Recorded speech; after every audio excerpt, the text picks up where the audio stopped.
आज हम पढ़ने वाले हैं इकाई 20। तो चलिए शुरू करते हैं।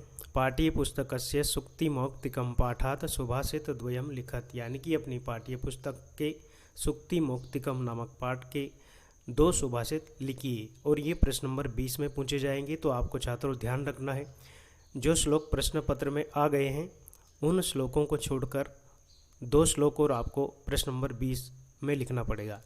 तो उसके लिए यहाँ पर 4 बहुत ही महत्वपूर्ण श्लोक और सरल श्लोक आपको मैं बताने जा रहा हूँ, जिसको आप याद करें और प्रश्न नंबर 20 में लिखेंगे।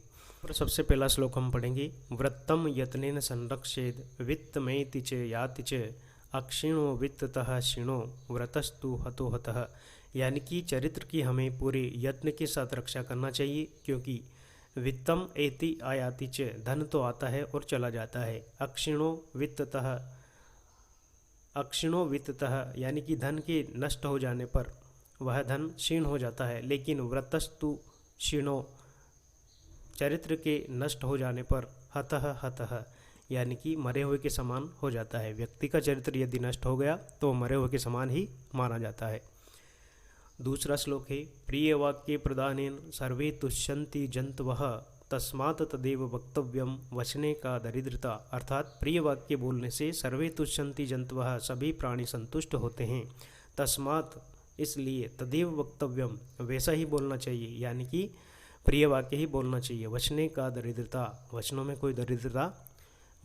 कोई दरिद्रता नहीं होना चाहिए।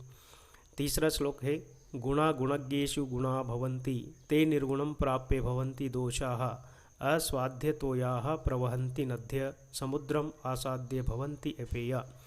गुणा गुणज्ञेषु गुणा भवन्ति, गुण गुणवान लोगों के साथ रहने पर ही गुण होते हैं।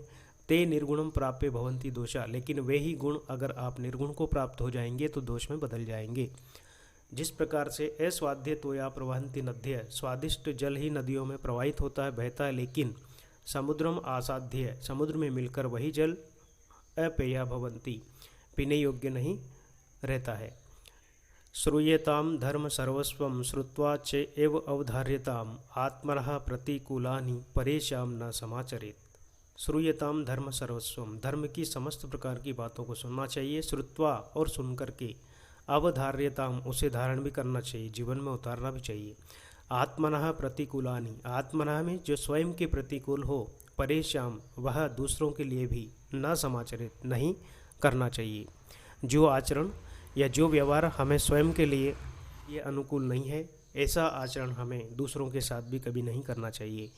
छात्रों, इस प्रकार से हमें पेपर में आए हुए श्लोकों को छोड़कर 2 श्लोक प्रश्न नंबर 20 में लिखना है।